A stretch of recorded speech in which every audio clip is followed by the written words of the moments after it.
ಭಾಷೆಗಳು ನೂರಾರು, ಎಲ್ಲಿ ನಾವು ಒಂದೇ. ಕ್ಲೇಶಗಳ ದೂರ ಮಾಡಿ ಬನ್ನಿ ಎಲ್ಲ ಮುಂದೆ. ಭಾರತ ಮಾತೆ ನಿನಗೆ ವಂದನೆ, ಭೂಮಿಯಲ್ಲಿರುವ ಸ್ವರ್ಗ ನೀನೆ. ನಮ್ಮಯ ಜನುಮ ನಿನಗೆ ಅರ್ಪಣೆ, ಗಡಿಯನ್ನು ದಾಟಿ ಕೂಗಿ ಹೇಳು ಹೆಮ್ಮೆಯಲಿ. ಭಾರತ ಭಾರತ ಭಾರತ ಭಾರತ. ಪರಮ ಪೂಜ್ಯ ಡಾಕ್ಟರ್ ಜಿ ಅವರ ರಾಷ್ಟ್ರ ನಿರ್ಮಾಣ ಕಾರ್ಯಕ್ರಮಕ್ಕೆ ಶುಭ ಕೋರುವವರು Harish Pai, Dubai.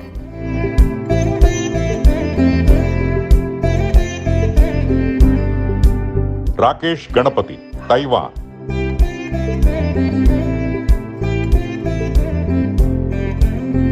MJ Raghavendra, Singapore.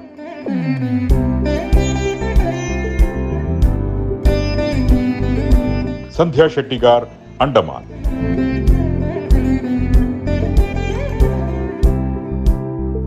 Anush Shetty, Atlanta, USA.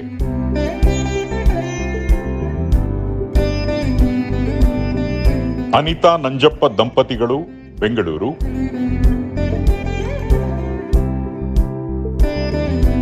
GM Siddalingappa ಮತ್ತು ಕುಟುಂಬದವರು, ಚಿತ್ರದುರ್ಗ. ವೈಭವ್ ದಂಪತಿಗಳು, ಅಬುಧಾಬಿ.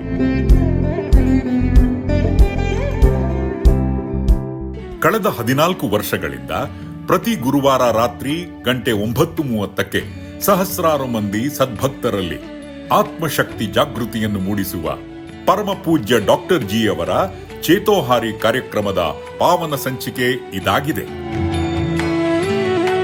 ಈ ಜಗತ್ತಿಂದು ಕೇವಲ ಮಾಯಾಲೋಕದಲ್ಲೇ ವಿಹರಿಸುತ್ತಿದೆ. ಆಧುನಿಕರಂತೂ ಸರ್ವದಾ ನಾನು, ನನ್ನದು, ನನ್ನಿಂದ, ನನ್ನಿಂದಲೇ, ನನ್ನಿಂದಾಗಿಯೇ, ನಮಗೆಲ್ಲರಿಗಾಗಿಯೇ, ನಮ್ಮಿಂದಲೇ ಎಂಬಿ ಗರಿಬಿರಿದ ಅಹಂಕಾರ, ಮಮಕಾರಗಳ ಸ್ವಾರ್ಥತೆ, ಸ್ಥೈರತೆ, ಸಂಕುಚಿತತೆಗಳಿಂದಲೇ ಜಗದಗಲ ಯಥಾರ್ಥವಾಗಿ ಮೋಜಿನಿಂದಲೇ ಮೆರೆದಾಡುತ್ತಿದ್ದಾರೆ. ಪ್ರತಿ ಮಾನವನಲ್ಲಿ 90%ಕ್ಕಿಂತ ಜಾಸ್ತಿ ಜೈವಿಕ ಕ್ರಿಯೆಗಳ ರೂವಾರಿಯಾದ ದೇಹಕ್ಕೆ ವರ್ಚಸ್ಸಿನ ರುಮಾಲಾದ ದೇವರು, ಪ್ರಾಣಶಕ್ತಿ ಇಂದು ಭಯಂಕರ, ಯಾರ್ಯಾರಿಗೂ ಬೇಡದವನು ಎಂದಾಗಿ ಅನುದಿನದ ಅಲರ್ಜಿಯೇ ಆಗಿರುವುದು ನಿಜಕ್ಕೂ ವಿಚಿತ್ರವಾದರೂ ಸತ್ಯವಾಗಿದೆ. ಇಂಥ ಶೋಚನೀಯ ದುಸ್ಥಿತಿಯಿಂದ ಈ ಜಗತ್ತನ್ನು ಪಾರು ಮಾಡಲೆಂದೇ ಇದೆ ಜಗತ್ತಿಗೊಂದೇ ಆದ ಶ್ರೀ ಗುರೂಜಿ ಸ್ವಾಮಿ ವಿವೇಕಾನಂದರ ದಿವ್ಯ ಲೀಲಾ ಕ್ಷೇತ್ರವಾದ ಈ ಡಿವೈನ್ ಪಾರ್ಕ್. ಇದಂತೂ ಜಗತ್ತಿಗೊಂದೇ ಆದ ಸ್ಪಿರಿಚುವಲ್ ಲ್ಯಾಬೋರೇಟರಿಯೇ ಆಗಿದೆ.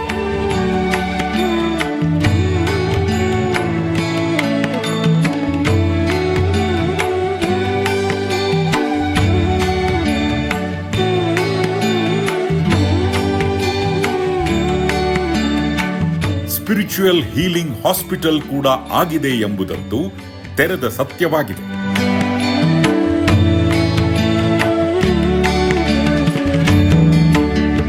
ಕಳೆದ 40 ವರ್ಷಗಳಿಂದ ಕೋಟಿಗಟ್ಟಲೆ ಸದ್ಭಕ್ತರನ್ನು ನಿರ್ಮಿಸಿದ ವಿಶೇಷ ಕೀರ್ತಿಗೆ ಪಾತ್ರವಾದ ಈ ಡಿವೈನ್ ಪಾರ್ಕ್ ಎಂಬುದಂತೂ ಡೈನಮಿಕ್ ಸ್ಪಿರಿಚುಯಾಲಿಟಿಯ ನಿತ್ಯ ಸತ್ಯವಾಗಿದೆ. ಅಷ್ಟೇಕೆ ಸಾರ್ಥಕ ಸಾಧನಾ ಗರಡಿಯೇ ಆಗಿದೆ. ವೃತ್ತಿಯಲ್ಲಿ ಆಲೋಪತಿ ವೈದ್ಯರಾದ ಪೂಜ್ಯ ಡಾಕ್ಟರ್ ಜಿ ಬಿಎಸ್ಸಿ, ಎಂಬಿಬಿಎಸ್, ಎಫ್ಎಜಿಇ, ಇಲ್ಲಿನ ಆಡಳಿತ ನಿರ್ದೇಶಕರಾಗಿದ್ದರೂ ಪ್ರವೃತ್ತಿಯಲ್ಲಿ ಅತ್ಯಪರೂಪದ ದೈವ ಸಾಕ್ಷಾತ್ಕಾರ ಪಡೆದು ಭಗವದಾನಂದ ಲೋಕದಲ್ಲೇ ಸದಾ ವಿಹರಿಸುವ ಅತ್ಯಪರೂಪದ ಆಧುನಿಕ ಸಂತ ಶ್ರೇಷ್ಠರೆಂಬುದು ವಿಚಿತ್ರವಾದರೂ ನಿಜವಾಗಿದೆ. ಜಗದಗಲ ಸಾಮಾನ್ಯ ಮಾನವರಾಗಿ ಇಲ್ಲಿಗೆ ಬಂದು ಕ್ರಮಬದ್ಧ ಸಾಧಕರಾದವರೆಲ್ಲರೂ ನಿಜಕ್ಕೂ ಚೈತನ್ಯಶೀಲ ಮಾಧವರೇ ಆಗಿದ್ದಾರೆ. ಕೋಟಿಗಟ್ಟಲೆ ನರರೆಲ್ಲರೂ ವ್ಯಕ್ತಿತ್ವ ವಿಕಸನಗೊಂಡು ಯಥಾರ್ಥ ಹರರೇ ಆಗಿದ್ದಾರೆ. ದೇವರು ದೇಗುಲಗಳಲ್ಲೆಲ್ಲ ಕೇವಲ ಇನರ್ಟ್ ಜಡಮೂರುತಿಯಂತೂ ಅಲ್ಲವೇ ಅಲ್ಲ.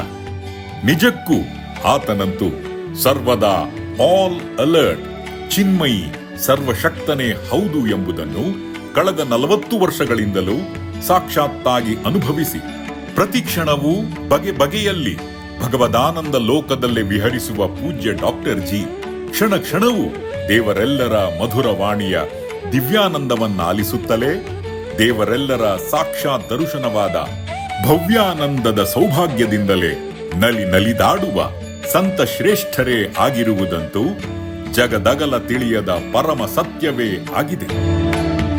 ಈ ಡಿವೈನ್ ಪಾರ್ಕ್ನ ಸಕ್ರಿಯ ಶಾಖೆಗಳಾಗಿ 100 ವಿವೇಕ ಜಾಗೃತ ಬಳಗಗಳು ಡಿವೈನ್ ಸ್ಪಾರ್ಕ್ಸ್ ಜಗದಗಲ ಕಂಗೊಳಿಸಿ ವ್ಯಕ್ತಿತ್ವ ನಿರ್ಮಾಣ, ವ್ಯಕ್ತಿತ್ವ ವಿಕಸನ, ಆತ್ಮೋದ್ಧಾರ ಹಾಗೂ ಲೋಕೋದ್ಧಾರಗಳ ಪವಿತ್ರ ಕೈಂಕರ್ಯವನ್ನೇ ನಗು, ನಯ, ನಲಿವಿನಿಂದಲೇ ಹಲವಾರು ವರ್ಷಗಳಿಂದಲೂ ಮಾಡುತ್ತಲೇ ಬಂದಿದೆ. ಇಂಥ ಬೆಳವಣಿಗೆಯಂತೂ ನಿಜಕ್ಕೂ ಕಣ್ಣು ಕುಕ್ಕುವಂತೆಯೇ ಇದೆ.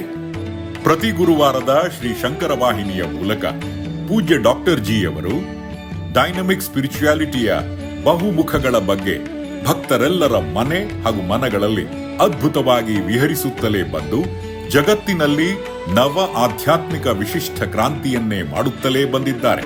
ಪ್ರತಿ ಬಾರಿ 25ರ ಸಂಚಿಕೆಗಳ ಅವಧಿಯಲ್ಲಿ ಗಣ್ಯ ಮಹನೀಯರ ವಿಶೇಷ ಸಂದರ್ಶನದ ಸೌಭಾಗ್ಯದೊಂದಿಗೆ ನಾವಂತೂ ಈ ನೂತನ ಆಧ್ಯಾತ್ಮಿಕ ಕ್ರಾಂತಿಯನ್ನು ಮುನ್ನಡೆಸುತ್ತಲೇ ಬಂದಿದ್ದೇವೆ.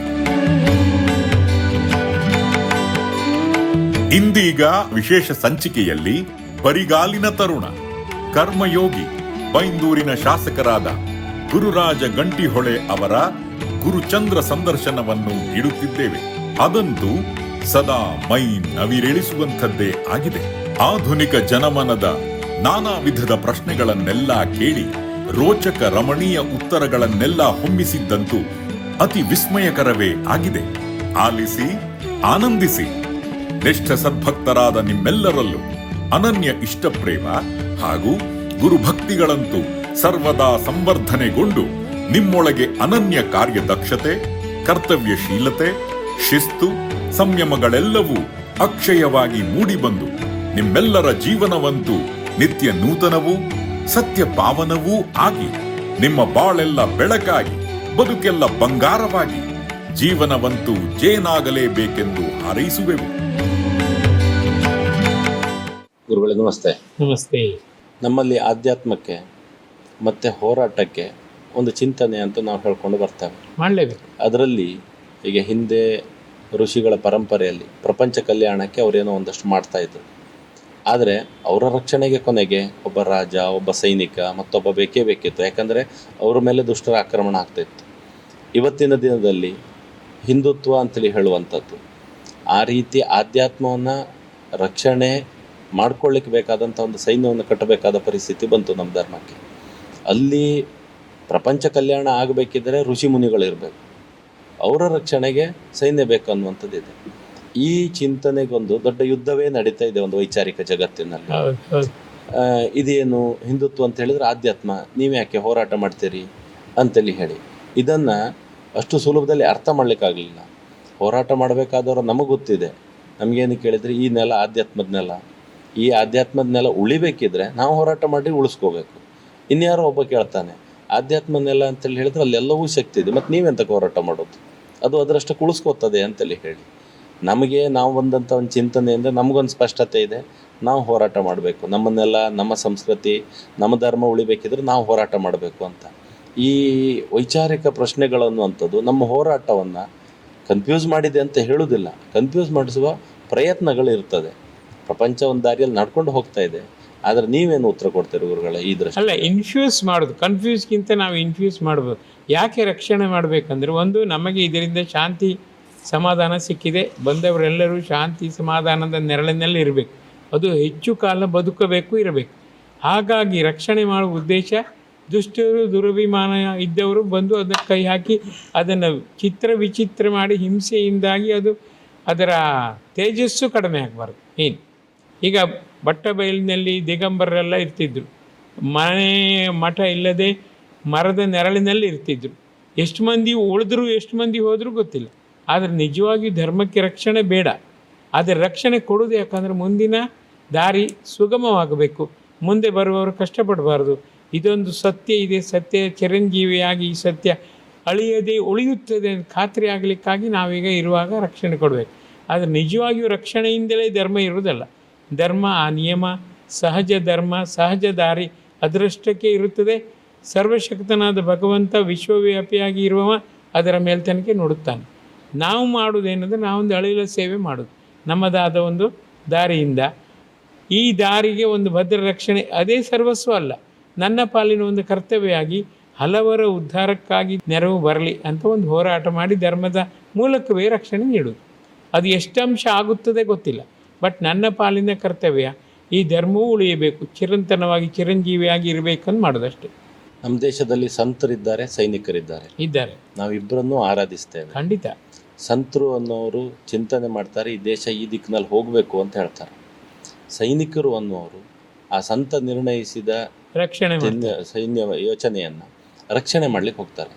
ನಾವು ಸೈನಿಕರನ್ನು ಚರ್ಚೆ ಮಾಡಿ ಯಾಕೆ ನೀವು ಯುದ್ಧಕ್ಕೆ ಹೋಗ್ತೀರಿ, ಎಲ್ಲಿ ಮಾಡ್ತೀರಿ, ಯಾಕೆ ಮಾಡ್ತೀರಿ ಅಂತ ಚರ್ಚೆಗೆ ಅವರು ಇರುವುದಿಲ್ಲ. ಆದರೆ ತನ್ನ ಪ್ರಾಣವನ್ನು ಕೊಟ್ಟು ಆ ಚಿಂತನೆಯನ್ನು ಅಥವಾ ಆ ದೇಶವನ್ನು ತಾನು ನಂಬಿಕೊಂಡ ವ್ಯವಸ್ಥೆಯನ್ನು ರಕ್ಷಣೆಗೆ ಅವನು ಇರ್ತಾನೆ.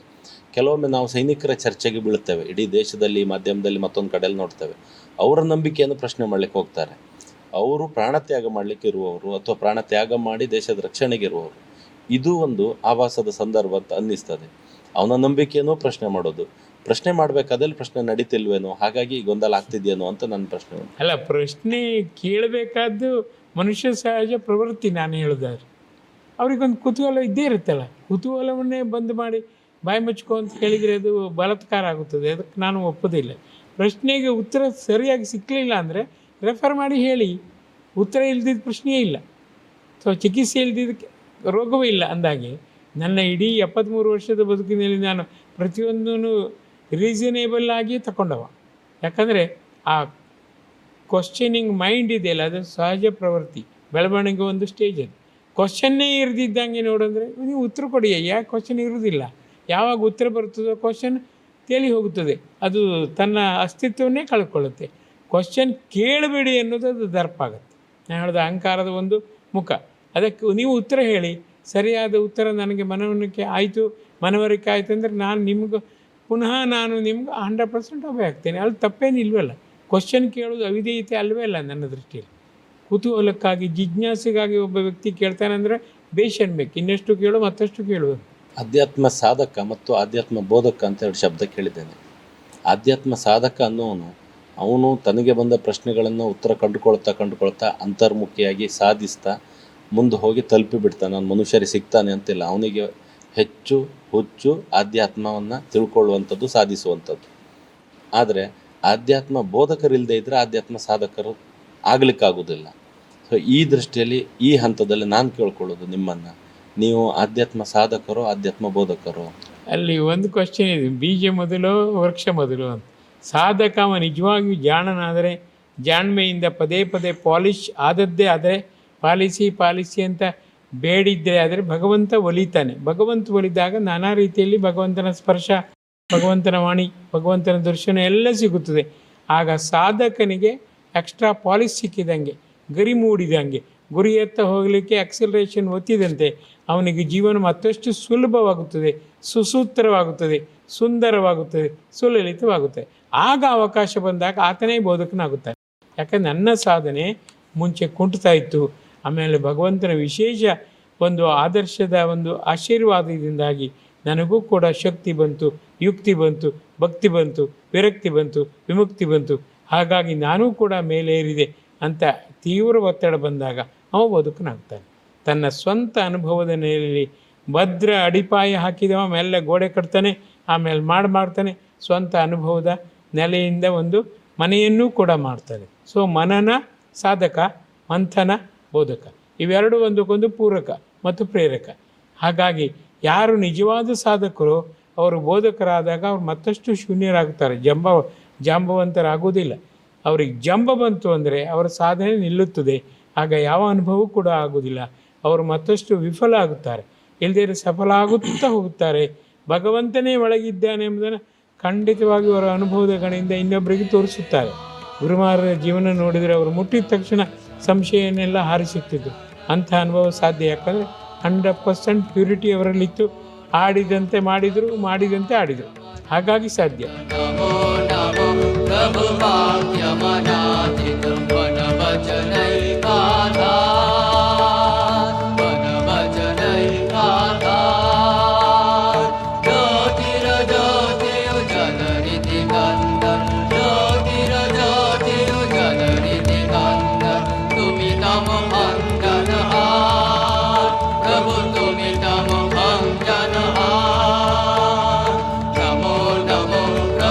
ಸಾಧಕ ನಿಜವಾಗಿ ಬೋಧಕ ಆಗಬೇಕಾದ್ರೆ ಭಗವಂತನ ಆಜ್ಞೆ ಅವನಿಗೆ ಬೇಕು. ಹೋಗು, ನಾನಿದ್ದೇನೆ, ಜೊತೆಗಿದ್ದೇನೆ.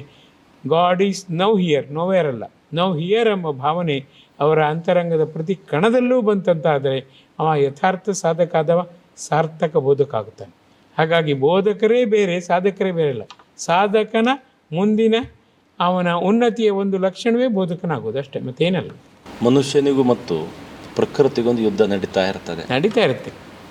ಮನುಷ್ಯ ಒಂದು ಜಾಗ ಕಂಡಾಗ, ಒಂದು ಗುಡ್ಡ ಕಂಡಾಗ, ಒಂದು ಕಾಡು ಕಂಡಾಗ ಇದನ್ನು ಕಡ್ದು ಒಂದು ಲೆವೆಲ್ ಮಾಡಿ, ಗುಡ್ಡ ಇದ್ದರೆ ಲೆವೆಲ್ ಮಾಡೋದು, ಲೆವೆಲ್ ಇದ್ದರೆ ಗುಡ್ಡ ಮಾಡೋ ಹೋರಾಟದಲ್ಲಿ ಇರ್ತಾನೆ. ಆದರೆ ಅವನು 1 ತಿಂಗಳು ಆ ಊರಲ್ಲಿ ಇಲ್ಲ ಅಂತ ಹೇಳಿದರೆ ಪ್ರಕೃತಿಯಲ್ಲಿ ಅಲ್ಲೆಲ್ಲ ಗಿಡ ಹುಟ್ಟಿ ಬಿಡ್ತದೆ. ಅವನು 1 ವರ್ಷ ಇಲ್ಲ ಅಂತ ಹೇಳಿದ್ರೆ ನಿಧಾನ ಕಾಡು ಬೆಳೀತದೆ. ಈ ಯುದ್ಧದ ನಡುವೆ ಪ್ರಕೃತಿ ಯುದ್ಧ ಮಾಡ್ತಾ ಇರುವುದಲ್ಲ, ಮನುಷ್ಯನೇ ಯುದ್ಧ ಮಾಡ್ತಾ ಇರೋದು. ಪ್ರಕೃತಿ ಅಷ್ಟು ಪ್ರಪಂಚದಲ್ಲಿ ಅಷ್ಟು ಮನುಷ್ಯರು ಇಲ್ಲದೆ ಇದ್ದರೂ ತಾನು ಕಾಡು ಬೆಳೆಸಿ ಬಿಡ್ತದೆ ಅಂತೇಳಿ ಹೇಳ್ತೇವೆ. ಈಗ ಉದಾಹರಣೆ ಗೋಸ್ಟ್ ಸಿಟಿ ಅಂತ ಹೇಳ್ತೇವೆ. ಅಂದರೆ ಹಿಂದೆ ಅಲ್ಲೆಲ್ಲ ಮನುಷ್ಯರಿದ್ದರು, ಈಗ ಅಲ್ಲೆಲ್ಲ ಹಾಳು ಬಿದ್ದಿದೆ.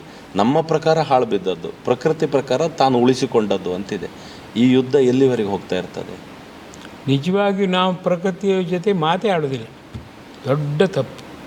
ನಾವು ಸುಪ್ರೀಂ ಅಂತ ನಾವೇ ಅಹಂಕಾರದಿಂದ ಕಿರೀಟ ಹಾಕೊಂಡು ನಾವೇ ಮೆರಿತಾ ಇದ್ದೇವೆ, ನಮ್ಮ ಬೆನ್ನನ್ನು ನಾವೇ ತಟ್ತಾ ಇದ್ದೇವೆ. ದೊಡ್ಡ ಅಪರಾಧ ಆಗಿದೆ. ಪ್ರತಿ ಗಿಡವು ಪ್ರತಿ ಮರವೂ ಮಾತನಾಡುತ್ತದೆ. ನಾವು ಮಾತನಾಡಿದರೆ ಎಲ್ಲವೂ ಸ್ಪಂದಿಸುತ್ತವೆ. ಆಪ್ತತೆ ಬೇಕು, ಅರ್ಥತೆ ಬೇಕು, ವಿಧೇಯತೆ ಬೇಕು, ವಿಶಾಲತೆ ಬೇಕು, ವಿನಮ್ರತೆ ಬೇಕು, ಆಗ ಎಲ್ಲವೂ ಸ್ಪಂದಿಸುತ್ತದೆ. ಅದಕ್ಕೆ ಒಳ ಕಿವಿ ಮತ್ತು ಒಳ ಕಣ್ಣು ಬೇಕು. ಒಳ ಕಿವಿ ಇದೆ ಅಂತಾದರೆ ಎಲ್ಲರ ಮಾತು ನಮಗೆ ಖಂಡಿತ ಕೇಳುತ್ತದೆ. ಒಳ ಕಣ್ಣಿದೆ ಅಂದರೆ ಎಲ್ಲರೂ ಜೀವಂತಿಕೆಯ ಚೈತನ್ಯ ಖಂಡಿತವಾಗಿ ಸುಸ್ಪಷ್ಟವಾಗುತ್ತದೆ. ತಪ್ಪು ನಮ್ಮದೇ, ನಮ್ಮ ಎಣಿಕೆಯಂತೆ ಇದು ಇನರ್ಟ್ ಅಲ್ಲ, ಅದು ಅಲರ್ಟ್, ಕೆಲವೇ ಮೋಸ್ಟ್ ಅಲರ್ಟ್. ಹಾಗಾಗಿ ನಾವು ತಪ್ಪು ಮಾಡಿದ್ದೇನೆಂದರೆ ನಮ್ಮಷ್ಟು ಬೇರೆ ಯಾರೂ ಬುದ್ಧಿವಂತರಿಲ್ಲ, ನಮ್ಮಷ್ಟು ಬೇರೆ ಯಾರೂ ಚತುರತೆ ಇಲ್ಲ, ಸೂಪರ್ಲೇಟಿವ್ ಡಿಗ್ರಿ ಮನುಷ್ಯನಿಗೆ ಮಾತ್ರ ಅಂತ. ಅದು ದೊಡ್ಡ ತಪ್ಪು. ಆ ತಪ್ಪಿಗೆ ಎಲ್ಲರೂ ಹೋಗೊಟ್ರು, ಎಲ್ಲರೂ ನಮ್ಮ ಪಾರ್ಟಿ ಸೇರಿದರು. ಅಲ್ಲಿ ನಾವೀಗ ಅನಾಥರಾಗಿದ್ದೇವೆ. ಚಿಕ್ಕಂದಿನಿಂದಲೂ ಎಲ್ಲ ವಸ್ತು ನನ್ನ ಜೊತೆ ಮಾತಾಡ್ತಿತ್ತು, ಅಲ್ಲ ನಾನು ಅವ್ರ ಹತ್ರ ಮಾತಾಡ್ತಿದ್ದು, ರೆಸ್ಪಾನ್ಸ್ ಪಡ್ಕೋತಾ ಇದ್ದೆ. ಖಂಡಿತ ಸಾಧ್ಯ. ಅದು ಸುಲಭ ಮತ್ತು ಸುಸೂತ್ರ, ಸುಂದರ, ಸುಲಲಿತ, ಸುರಕ್ಷಿತ. ನಾವೀಗ ಮಾತಾಡ್ತೇನಿಲ್ಲ, ಮಾತಾಡೋದುಂಟಾ? ಯೋಚನೆ ಮಾಡಿ. ಹಾಗಾಗಿ ಪ್ರಕೃತಿ ನನ್ನ ಅಡಿಯಾಳ ಅಂತ ನಾವು ತಿಳ್ಕೊಂಡಿದ್ದೇವೆ. ಪ್ರಕೃತಿ ನೀಡಿದೆ, ಹೇ ಮಾನವ ಮೂರ್ಖ, ನೀನು ಕಲ್ತ್ರೇನು, ನೀನು ದುಡ್ಡು ಮಾಡಿದ್ರು, ನನ್ನನ್ನು ನೋಡುವ ಒಂದು ಶಕ್ತಿಯೂ ಇಲ್ಲ, ಭಕ್ತಿ ಇಲ್ಲ, ವಿರಕ್ತಿ ಇಲ್ಲ, ಎಂಥ ಮಾನವ ನೀನು, ವಿನಮ್ರತೆ ಗಣಿಯಾಗ ಮೊದಲು ಅಂತದೆ. ನಾವು ಅದು ತಯಾರಿಲ್ಲ. ಇದು ಬೀಜ ಮೊದಲ, ವೃಕ್ಷ ಮೊದಲ. ಆ ರೀತಿ ನಾವು ಯುದ್ಧದಲ್ಲಿದ್ದೇವೆ, ಅಲ್ಲಿ ನಾವು ಸೋಲ್ತಿದ್ದೇವೆ. ನಾನು ಹೇಳಿದಾರೆ, ಮನಸ್ಸು ವಿಶಾಲವಾಗಬೇಕು, ಹೃದಯ ವಿಶುದ್ಧವಾಗಬೇಕು, ಎಲ್ಲರಲ್ಲೂ ಚೈತನ್ಯ ಇದೆ ಎಂಬುದನ್ನು ನಾವು ಒಪ್ಪಿಕೊಳ್ಬೇಕು. ಆಗ ಮಾತ್ರ ಎಲ್ಲವೂ ನಮ್ಮ ಪಾರ್ಟಿಗೆ ಸೇರ್ತದೆ, ಎಲ್ಲವೂ ನಮಗೆ ಸಹಕಾರ ಹಸ್ತ ನೀಡುತ್ತದೆ. ಸತ್ಯ. ಈ ಯುದ್ಧದಲ್ಲಿ, ಪ್ರಕೃತಿ ಮನುಷ್ಯನ ಯುದ್ಧದಲ್ಲಿ ಕೊನೆಗೆ ಗೆಲ್ಲುವುದೇ? ಇದು ನಡೀತಾನೆ ಇರುತ್ತೆ, ಗೆಲ್ಲು ಪ್ರಶ್ನೆ ಇಲ್ಲ. ಅಲ್ಲಿ ಮನುಷ್ಯನ ಅಹಂಕಾರ ಯಾವಾಗ 0 ಆಗುತ್ತದೆಯೋ ಆಗ ಮಾತ್ರ ಅವನೂ ಕೂಡ ಪ್ರಕೃತಿಯೊಂದಿಗೆ ಹೋಗಿ ಮರ್ಜಾಗಿ ಬಿಡ್ತಾನೆ. ಅಲ್ಲಿ ಮನುಷ್ಯನ ಪ್ರಕೃತಿಯೇ ಸಂಸ್ಕೃತಿ ಆಗಿಬಿಡ್ತದೆ. ಅದಿಲ್ಲ, ಮನುಷ್ಯನ ಪ್ರಕೃತಿ ಇಲ್ಲ ಅಂದರೆ ಮನುಷ್ಯ ವಿಕೃತಿಯಿಂದ ಒದ್ದಾಡ್ತಾ ಇರ್ತಾನೆ. ಸೊ ನಲಿಯುವ ಗಿಡವನ್ನು ತಕ್ಷಣವೇ ಕತ್ತರಿಸ್ತಾನೆ, ಯೋಚನೆ ಮಾಡೋದಿಲ್ಲ. ಯೋಚನೆ ಮಾಡಿ, ಅದು ಆ ಗಿಡ ಏನು ಮಾಡುತ್ತೆ? 15 ದಿನದಲ್ಲಿ ಚಿಗುರುತ್ತೆ. ನಿನ್ನ ಸ್ಪರ್ಧೆಗೆ ನಾನೂ ಕೂಡ ಇದ್ದೇನೆ, ಮಗು ಕತ್ತರಿಸಬೇಡ, ನನ್ನಲ್ಲಿ ಅದ್ಭುತ ಶಕ್ತಿ ಇದೆ, ಅದರೊಟ್ಟಿಗೆ ಮಾತನಾಡು, ನಿನಗೆ ಸಕ್ರಿಯವಾಗಿ ಚೈತನ್ಯಶೀಲನಾಗಿ ನಿನಗೂ ಕೂಡ ಸೃಜನಶೀಲತೆ ನಾನು ಹೇಳುತ್ತೇನೆ ಅನ್ನೋದು. ಇವನಿಗೆ ಕೇಳೋ ಒಳಕಿವೇ ಇಲ್ಲ. ಎಂಥ ದುರಂತ ಆಗಿದೆ ಅಂದರೆ, ಹೇಳುತ್ತಾನೆ ಅವನಿಗೆ ತಾಳ್ಮೆ ಇದೆ, ಇವನಿಗೆ ಕೇಳೋಕ್ಕೆ ಒಳಕಿವಿಲ್ಲ. ಸೊ ಫೋನ್ ಬಂದಿದೆ, ಎತ್ತೋಕ್ಕೆ ಕೈಗೆ ಶಕ್ತಿ ಇಲ್ಲ, ಅರ್ಥವಾಗುತ್ತಿಲ್ಲ, ಆ ಫೋನ್ ರಿಂಗ್ ಹಾಕ್ಕೊಂಡು ಆ ಫೋನೇ ಅಳುತ್ತದೆ. ಅಂಥ ಸ್ಥಿತಿಯಲ್ಲಿ ನಾವಿದ್ದೇವೆ. ಎಲ್ಲ ದೊರೆಯುತ್ತದೆ, ಸುಭಿಕ್ಷವಾದ ನಾಡಿದು. ಆದರೆ ಅದನ್ನು ಹೀರೋಕ್ಕೆ ನಮಗೆ ತಾಕತ್ತೂ ಇಲ್ಲ, ತಾಳ್ಮೆಯೂ ಇಲ್ಲ, ಅರ್ಥವೂ ಆಗೋದಿಲ್ಲ. ಅರ್ಥವಾಗದ ಅನರ್ಥಘಾತಿ ಭಾಷೆಯನ್ನು ನಾವು ತಿಳ್ಕೊತೇವೆ. ಅದರ ಭಾಷೆಯಲ್ಲಿ ಅದು ಮಾತಾಡುವಾಗ ನಮ್ಗೆ ಅರ್ಥ ಮಾಡ್ಕೊಳ್ಳಿಕ್ಕೆ ನಾವು ಏರಬೇಕು ಅಥವಾ ಅದರೊಟ್ಟಿಗೆ ಒಂದಾಗಬೇಕು. ಆ ರೀತಿ ಇದೆ. ಈಗ ಅಲ್ಲೂ ಅವರು ತಯಾರಿಲ್ಲ ಇಳಿಲಿಕ್ಕೆ, ಇವರು ಏರಬೇಕಂದ್ರೆ ಅದಕ್ಕೆ ಅವಕಾಶ ಇಲ್ಲ, ಆ ಸ್ಥಿತಿಯಾಗಿದೆ. ಇದನ್ನು ಜನರಿಗೆ ಅರ್ಥ ಮಾಡಿಸೋದು ಹೇಗೆ? ಮಾಡಿಸ್ಬೇಕು. ಆಧ್ಯಾತ್ಮಿಕ ಸಂಸ್ಥೆ ಅಂದರೆ ಮಾಡಿಸಲೇಬೇಕು. ಶ್ರೀ ಗುರುಜಿ ಯಾವಾಗಲೂ ಹೇಳ್ತಾರೆ, ಟೆಂಪಲ್ ಶುಡ್ ಬಿ ಅಥವಾ ಸನ್ಯಾಸಿ, ಸಮ್ಯಕ್ ನ್ಯಾಸತಿಥಿ ಸನ್ಯಾಸ. ಯಾಕೆ ಅವರಿಗೆ ಕೆಂಪು ಬಟ್ಟೆ ಅಂದರೆ, ನಾನು ಬೆಂಕಿ ಅಂತ ಎಲ್ಲವುದನ್ನು ಸುಟ್ಟು ಬಿಡ್ತೇನೆ. ಸೊ ನಿಮ್ಮ ಸಂಶಯ, ಸಂದೇಹ, ಗೊಂದಲ, ಪ್ರಶ್ನೆ ಎಲ್ಲ ನಾನು ಸುಟ್ಟು ಬಿಡ್ತೇನೆ, ಬನ್ನಿ ನಾನಿದ್ದೇನೆ, ನಿಮಗೆ ಶಾಖ ಕೊಡುತ್ತೇನೆ. ಆ ಶಾಖ ಅಂದರೆ ಶಾರೀರಿಕವಾಗಿ ಖಡ್ಗದಂತೆ ನಾನು ನಿಮ್ಮನ್ನು ರಕ್ಷಿಸುತ್ತೇನೆ. ಆ ರೀತಿ ಒಂದು ತಿಳಿದವರು ಸನ್ಯಾಸಿಗಳು. ಅದಿಲ್ಲ ಅಂದರೆ ಭಗವಂತನ ಆವಾಸ ಸ್ಥಾನವಾದ ದೇವಾಲಯ. ಆ ದೇವಾಲಯದಲ್ಲಿ ಭಗವಂತನ ಮಾಡಿದ ಸ್ಪಷ್ಟವಾಗಿ ಕೇಳುತ್ತದೆ, walk on fire, fly in air, I am here, why do fear, oh my dear, make it clear, be with here ಅಂತ ಸ್ವಾಮಿ ವಿವೇಕಾನಂದ ನಂಗೆ ಕನಸಿನಲ್ಲಿ ಬಂದು ಹೇಳಿದರು.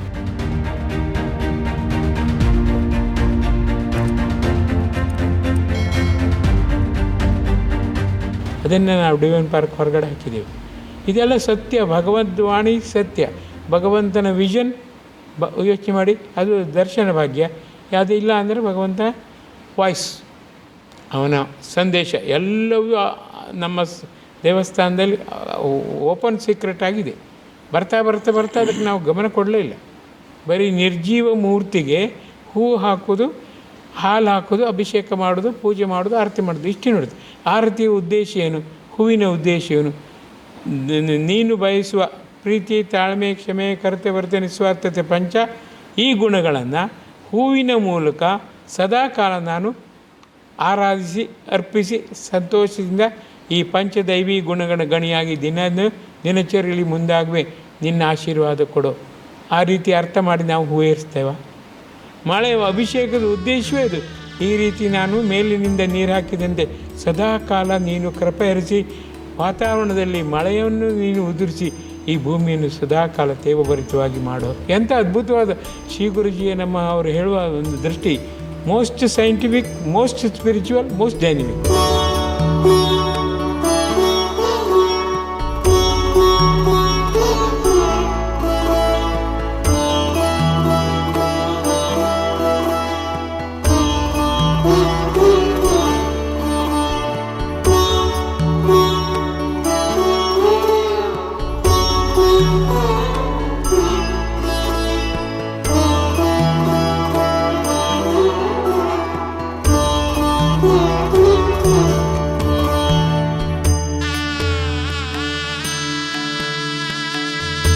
ಯಾರಿಗೆ ಗೊತ್ತಿದೆ ಇದೀಗ? ನಮ್ಮ ಜ್ಞಾನ ಭಂಡಾರದಿಂದ ಸುಮಾರು 900 ಗ್ರಂಥಗಳನ್ನು ಮಾಡಿದ್ದೇವೆ. ಅದರ ಮೂಲಕ ಎಲ್ಲ ಅರ್ಥ ಆಗುತ್ತೆ.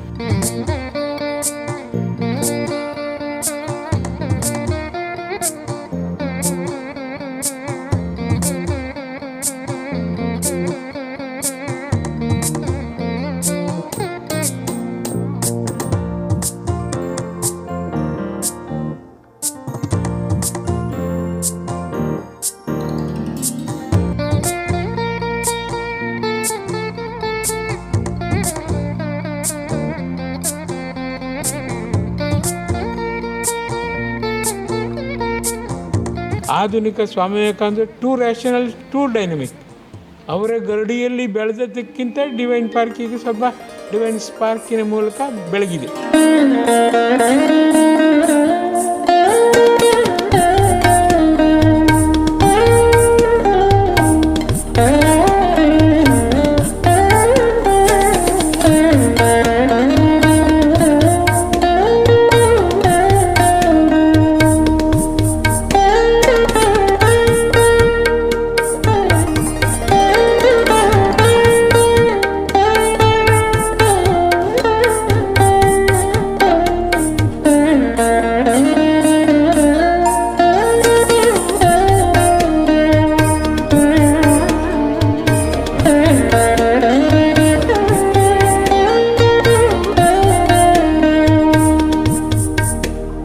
ಅದು ಸಾಮಾನ್ಯ ಜನರಿಗೆ, ಸಾಮಾನ್ಯ ಅರ್ಚಕನಿಗೆ ಹೋದರೆ ಅವನಿಗೆ ಬೋರ್ ಆಗುತ್ತೆ. ನಾನು ಒಟ್ಟು ನೀರು ಹಾಕೋದಷ್ಟೇ, ನಂಗೆ ಅಭಿಷೇಕದ ಮಹಿಮೆ ಎಲ್ಲ ಬೇಡ ಅಂತಾರೆ.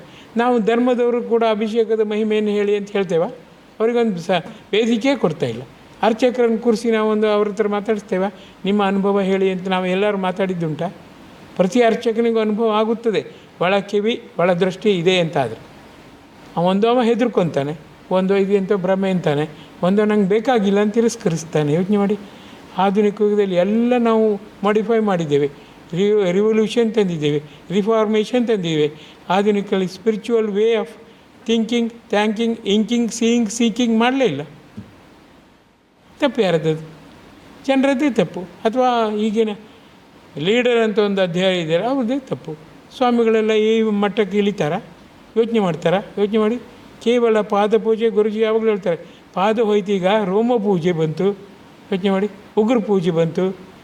ಯಾಕಂದರೆ ನಾವು ಆದಷ್ಟು ಪಡಿಬೇಕು, ನಿಮ್ಮ ತ್ಯಾಗಕ್ಕೆ ನಾವು ಅವಕಾಶ ಮಾಡಿ ಕೊಡ್ತೇವೆ. ಅವ್ರಿಗೆ ಜ್ಞಾನ ಏನಾದ್ರು ಕೊಡ್ತಾರಾ? ಒಂದು ದೇವಸ್ಥಾನಕ್ಕೆ ಹೋದಾಗ ಭಗವಂತನ ಕರ್ತವ್ಯ ಏನು, ಭಗವಂತ ಯಾವ ರೀತಿ ಕೃಪೆರಿಸ್ತಾನೆ, ಭಗವಂತ ಆ ಭಗವದಾನಂದದ ರೂಪ ಯಾವುದು, ಆದರ್ಶ ಯಾವುದು, ನಾವು ಯಾವ ಚಿಂತನೆ ಮಾಡ್ತೇವೆ. ಅದಕ್ಕೆ ಚಿಂತನೆ ಮಾಡಲಿಕ್ಕೆ ಹೋದರೆ ಇವರು ಸ್ವಲ್ಪ ಲೂಸ್ ಅಂತಾರೆ. ಸಮಾಜಕ್ಕೆ ವ್ಯಕ್ತಿ ಹೆದರ್ತಾನೆ, ಅವನೆಷ್ಟಕ್ಕೆ ಹೋಗ್ತಾನೆ, ಏಕಾಂತದಲ್ಲಿ ಅವನು ಸಾಧನೆ ಮಾಡ್ತಾನೆ. ಏನು ಬೇಕಾರಾಗಲಿ, ನನಗೆ ಮಾತ್ರ ಇದೆ, ನಾನು ಖಂಡಿತ ಉದ್ಧಾರದ ದಾರಿಲಿದ್ದೇನೆ ಅಂತ ಖುಷಿ ಪಡ್ತಾನೆ. ಅವ ಜನರೇಟ್ಗೆ ಮಿಕ್ಸೇ ಆಗೋದಿಲ್ಲ. ಆ ಸ್ಥಿತಿ ನಾವು ಮಾಡಿದ್ದೇವೆ.